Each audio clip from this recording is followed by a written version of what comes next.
Jadi COVID ini seperti yang kita ketahui kan munculnya di akhir 2019 dan dinyatakan sebagai pandemi itu di awal 2020 ya.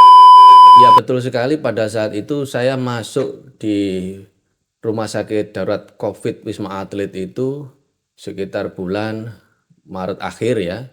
Nah waktu itu sudah persiapan awal itu sebenarnya sudah dilaksanakan oleh senior-senior. Jadi saya masuk itu sebenarnya sudah mulai running, tapi masih belum begitu banyak gitu ya. Nah, sementara kita di Indonesia 12.000. 12.500 dan kita pernah pada saat itu pada zamannya Delta itu 8.000 pasien kita tampung. Itu pertanyaan yang bagus sekali ya. Jadi pada saat sebelum terjadinya COVID ya, itu sebenarnya negara-negara di dunia secara global gitu ya, itu sudah menyiapkan. Nah pertanyaannya, kenapa sih kok TNI itu kok ikut cawe-cawe gitu ya kan? Perannya apa gitu?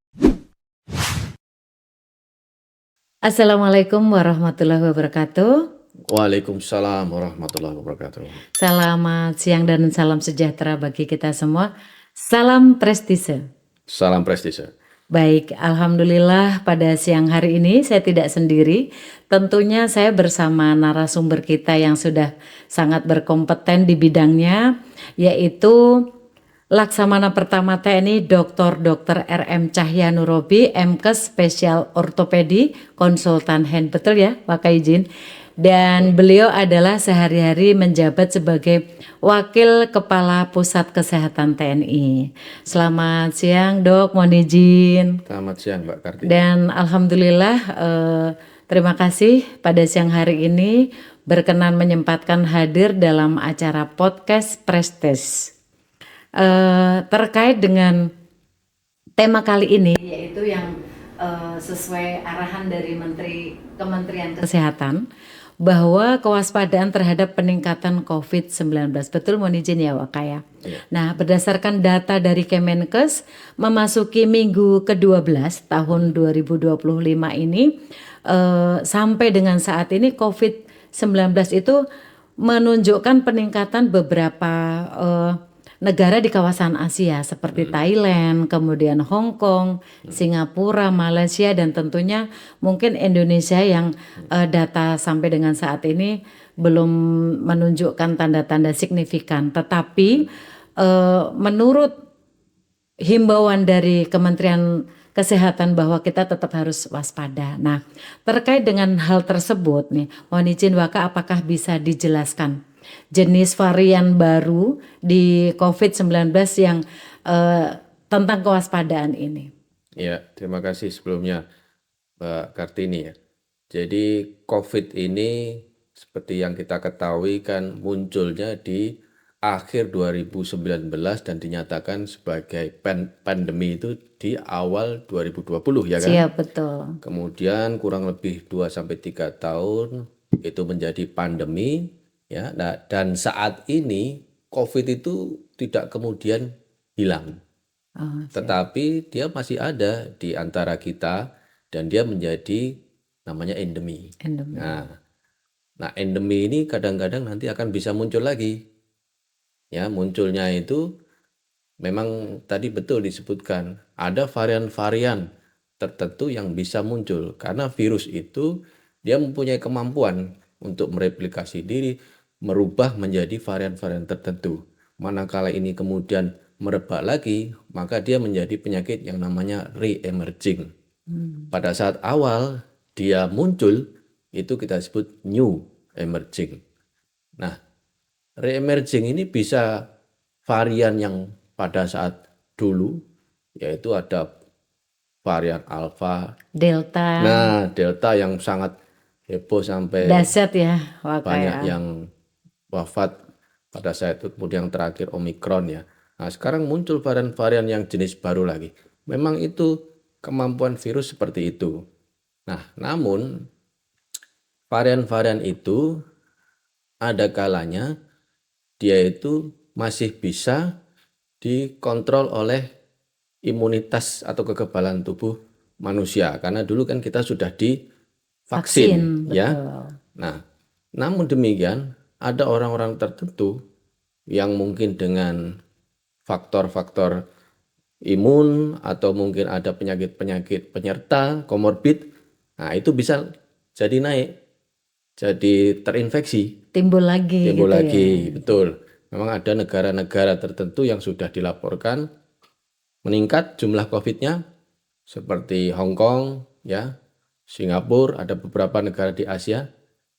Di Indonesia ada laporannya, tetapi jumlahnya tidak signifikan.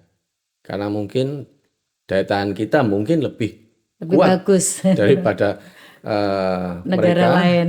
dan juga angka capaian vaksinasi pada saat itu kan cukup lumayan tinggi. Ya, namun demikian kita tidak boleh lengah ya. Betul. Jadi memang kita kalau bisa setiap hari tetap mengaplikasikan yang dulu namanya 3M. Ya kan? Memakai masker, mencuci, dan menjaga jarak. Apalagi kalau kita sedang flu gitu ya, sedang nggak enak badan, mendingan kita pakai masker. Atau kalau ada orang flu atau orang batuk-batuk di dekat kita, ya kita Agak agak menjaga menjauh. jarak atau tawari itu masker begitu ya. Nah, supaya tidak ketularan tempat lain. Betul. Ya gitu Mbak. Baik. Terima kasih atas penjelasannya. Kemudian Waka pada saat tahun 2020 yang lalu, pada saat COVID sedang pandemi di Indonesia. Nah, itu kan sebagai pelaku langsung penanganan COVID di Wisma Atlet yang disebut Rumah Sakit Darurat, mohon izin ya. Nah, mohon izin apakah bisa diceritakan sedikit kepada kita bagaimana pada saat itu penanganan COVID-19 di Rumah Sakit Darurat di Wisma Atlet? Ya, ya betul sekali. Pada saat itu saya masuk di Rumah Sakit Darurat COVID Wisma Atlet itu sekitar bulan Maret akhir ya. Nah, waktu itu sudah persiapan-persiapan awal itu sebenarnya sudah dilaksanakan oleh senior-senior. Jadi saya masuk itu sebenarnya sudah mulai running, tapi masih belum begitu banyak gitu ya. Ya, dan pada saat itu memang saya mengetahui bahwa untuk penyiapan rumah sakit darurat COVID Wisma Atlet itu memang hanya butuh kurang dari 1 minggu saja. Luar biasa ya. Ya alhamdulillah karena ada Wisma Atlet yang kebetulan bangunannya itu sedang kosong, sehingga dalam waktu beberapa hari itu di-switch menjadi rumah sakit darurat COVID ya. Dan pada saat berjalan di 2020, nah itu tadi yang mulai dari alfa, beta, kemudian delta. Delta itu sangat banyak sekali kasusnya, bahkan yang meninggal juga banyak. Betul. Kita pernah merawat sampai dengan hampir 8.000 kasus pasien dalam satu hari itu ya. Nah, itulah kemudian kita meningkatkan jumlah tempat tidur yang pada waktu itu jumlah tempat tidur hampir 9.000 ya, kemudian kita tingkatkan menjadi 12.500 tempat tidur dengan membuka mulai dari tower A, B, C, tower 1, 2, 3, 4, 5 sampai 9 itu. Sampai 9, ya. luar biasa. Nah, itu menjadikan rumah sakit Wisma Atlet itu menjadi rumah sakit khusus COVID terbesar di dunia. Dinyatakan rumah sakit terbesar, padahal mungkin banyak negara besar yang lebih dari itu, tetapi kita Indonesia ternyata malah dinyatakan rumah sakit terbesar, Munjin Wakaya. Jadi kita sudah pernah memaparkan presentasi tentang rumah sakit COVID Wisma Atlet ini di beberapa pertemuan internasional ya, dan memang saya memaparkan bahwa di Cina sendiri waktu itu rumah sakit COVID di Wuhan itu hanya 2.000 tempat tidur yang dibuat dalam waktu 2 minggu itu. Kemudian di India itu di Bangalore itu 10.000 tempat tidur. Nah, sementara kita di Indonesia 12.500 dan kita pernah pada saat itu, pada zamannya Delta itu 8.000 pasien kita tampung dengan jumlah nakes pada saat itu adalah 3.000 orang. Luar biasa. Ya itu pengalaman yang sangat berharga dan ini menjadi lesson learn kita untuk ke depan dalam menangani atau menyiapkan pandemi yang berikutnya apabila terjadi. Ya syukur-syukur ini nggak terjadi lagi Tidak ya. terjadi lagi, harapannya tidak terjadi. Namun demikian, ini mohon izin Wakam, berkaitan dengan kewaspadaan COVID ini yang mudah-mudahan tidak terjadi, tetapi tentunya dengan himbauan dari Kementerian Kesehatan kita tetap harus waspada. Ya betul. Apa saja peran penting kesehatan TNI dalam pencegahan terhadap peningkatan penyebaran virus COVID-19 ini dan konsep pertahanan kesehatan seperti apa yang sudah dibuat? Nah, apakah TNI sendiri sudah menyiapkan konsep pertahanan kesehatan tersebut? Izin bisa dijelaskan. Ya, ini pertanyaan yang bagus sekali ya. Jadi pada saat sebelum terjadinya COVID ya, itu sebenarnya negara-negara di dunia secara global gitu ya, itu sudah menyiapkan. Mereka menyiapkan dari regulasi-regulasi yang sudah dibuat oleh Amerika pada saat itu, kemudian diratifikasi oleh beberapa negara, namanya IHR, International Health Regulation, tahun 2005 ya. Nah, kemudian ini ternyata IHR ini tidak begitu bagus penerimaan dari negara sehingga kemudian dibikin lagi namanya GHSA, Global Health Security Agenda. Nah, dengan GHS ini agak percepatan ini. Kemudian ada salah satu indikator GHS namanya JEE, Joint External Evaluation, yang kemudian juga dipakai di Indonesia untuk penilaian kesiapan kita ya. Dan dari situ kemudian kita menyiapkan ada beberapa regulasi sampai dengan Kepresnya ada dan juga ada namanya National Action NAPHS ya, National Action Plan for Health Security di Indonesia. Nah, NAPHS itu dirilis oleh Kementerian Kesehatan itu seingat saya pada bulan Desember 2019. Nah, justru ketika belum terjadinya COVID-19. ya, jadi beberapa minggu kemudian di akhir Desember 2019 muncullah COVID, Wuhan itu iya. yang awal-awalnya kan wabah pneumonia, masih wabah pneumonia di Wuhan. Baru di Januari 2020 itu baru dinyatakan oleh WHO sebagai pandemi. Ya, gitu. Nah, kenapa kok pada saat itu kita katanya sudah siap, tapi kok ternyata banyak negara yang kena COVID, termasuk Indonesia. Nah, ini menurut analisa saya ya, karena yang pertama COVID itu adalah new emerging disease, penyakit baru. Jadi setiap tahun itu WHO itu merilis antara 3 sampai 5 penyakit baru, penyakit infeksi baru. Nah, penyakit-penyakit ini ada yang kemudian menjadi pandemi. Ada potensi menjadi pandemi.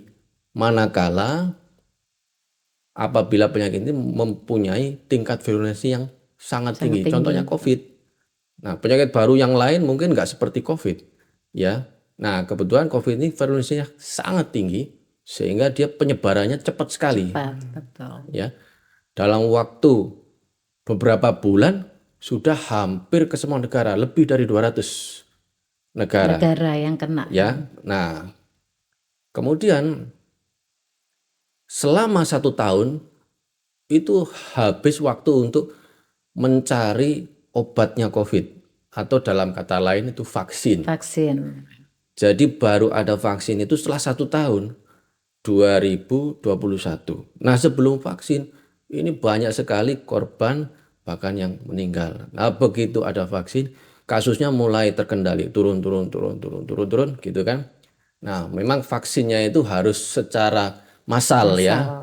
dan diharapkan ada kekebalan komunitas sampai dengan 70% minimal dari populasi Populasi. tervaksin. Alhamdulillah Indonesia pada saat itu mencapai ranking keempat dalam jumlah orang yang divaksin atau dalam jumlah eh, berapa kali vaksinasi gitu ya. Itu kita nomor 4. Pada saat itu ya Kementerian Kesehatan juga dibantu oleh TNI TNI. selain juga Polri.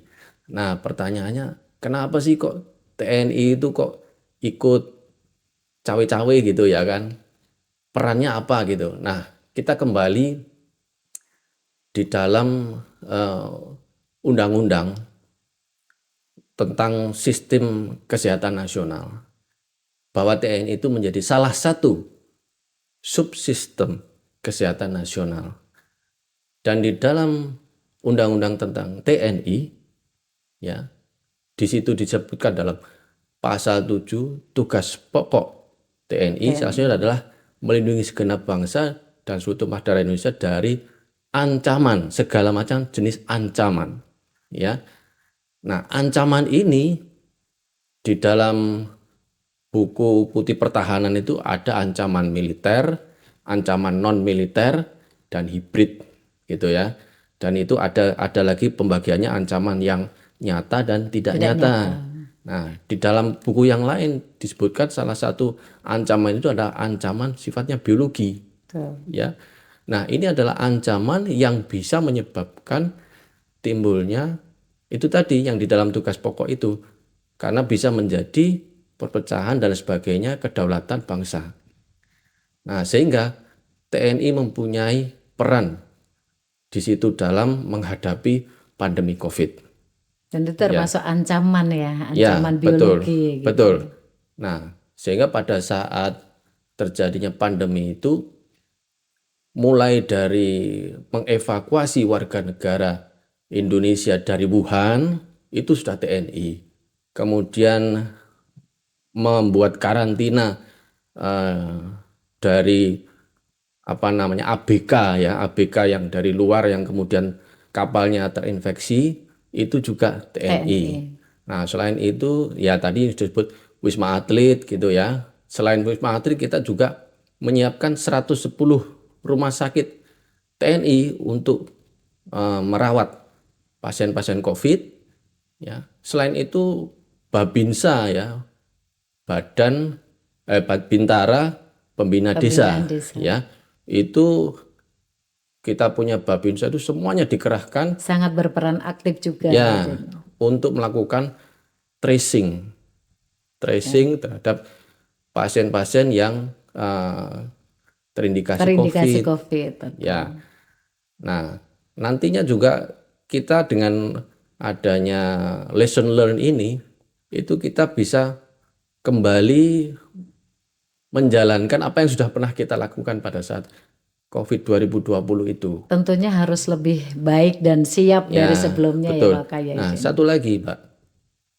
Keunggulan kita itu di Indonesia ini ada namanya konsep pentahelix. Oh ya, betul. Ya, konsep pentahelix itu adalah kolaborasi sipil dan militer. Di situ ada 5 elemen. Ya, kalau saya singkat itu A, B, C, G, M. A-nya akademi, Betul. ya. B-nya itu bisnis atau swasta ya. C-nya community atau masyarakat, G-nya government atau pemerintah. Nah, di situ termasuk pemerintah pusat, pemerintah daerah, TNI dan Polri. Betul. Ya. Terus M-nya ini adalah mass media. Jadi sangat berperan aktif termasuk media sosial ya yang Betul, ya. disampaikan oleh Waka ini Ya, betul. Baik. Aduh, alhamdulillah terima kasih penjelasannya banyak sekali dan ini mohon izin Waka ada pertanyaan terakhir. Upaya apa sajakah yang dapat dilakukan agar dapat meminimalisir COVID-19 yang diinformasikan akan timbul kembali ini?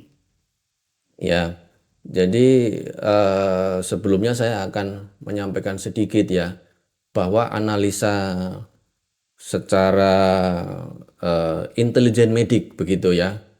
Saat ini itu sudah terdapat transformasi ancaman. Transformasi ancaman yang dimaksud adalah yang tadinya itu ancaman itu bersifat non biologi, ya mungkin dulu itu banyak ancaman-ancaman alam yang misalkan gempa, kemudian tsunami, banjir dan sebagainya ya.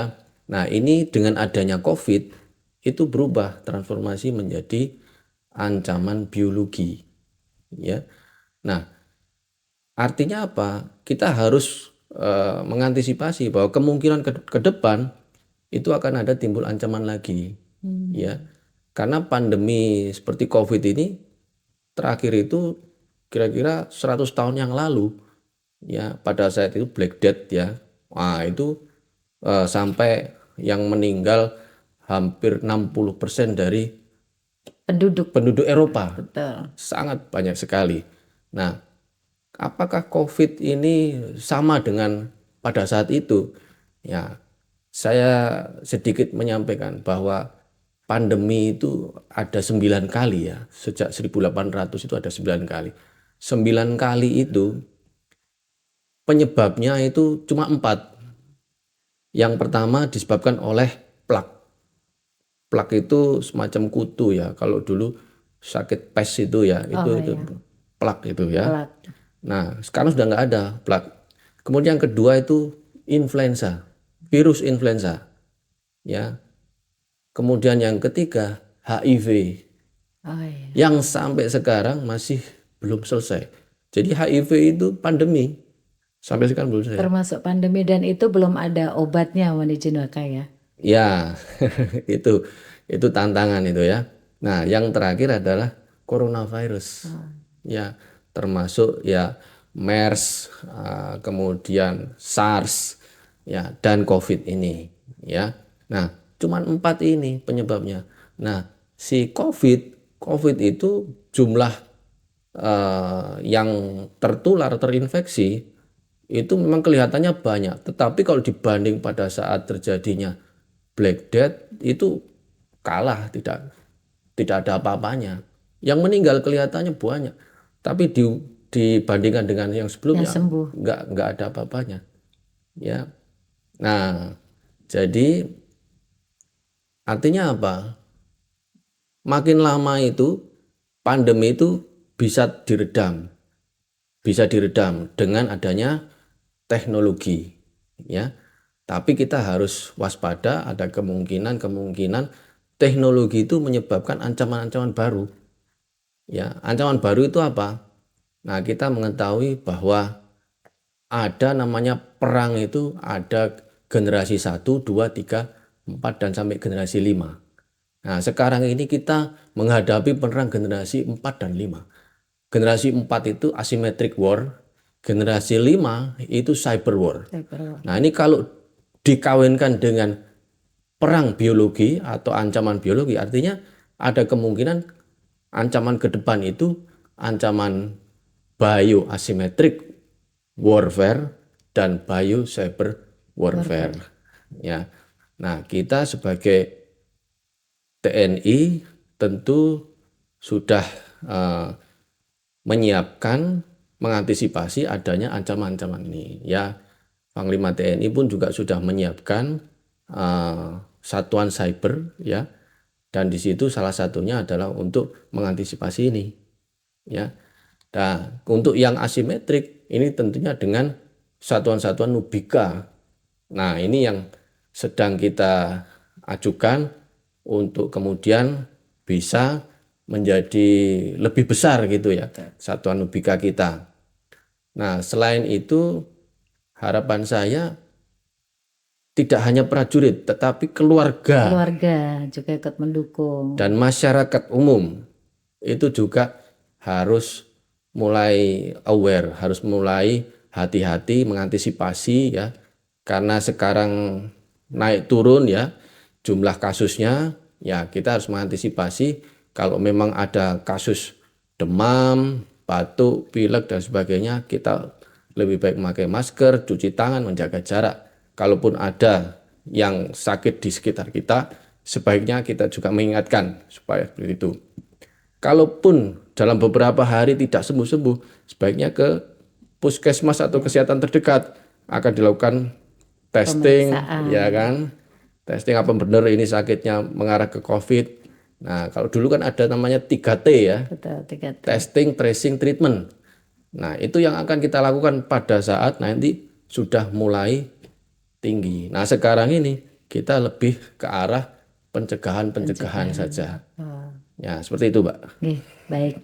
Alhamdulillah, terima kasih, penjelasannya sudah sangat gamblang. Mudah-mudahan kita sebagai prajurit TNI, keluarga dan juga masyarakat memahami hal ini sehingga dari semua kalangan itu bisa menjaga dengan baik untuk waspada dengan COVID-19 ini sehingga meminimalisir dari semua kejadian dan tentunya dari belajar dari tahun yang lalu, mudah-mudahan ini bisa lebih baik lagi dan tidak banyak yang mengalami kegagalan-kegagalan, yaitu banyak yang wafat misalnya. Tapi mudah-mudahan ke depan kita semua lebih waspada dan tidak terjadi seperti tahun-tahun 2020 mungkin Waka ya. Ya, terima kasih, Mbak. Baik, terima kasih mohon izin Waka, di sela-sela kesibukan beliau menyempatkan hadir untuk podcast pada siang hari ini.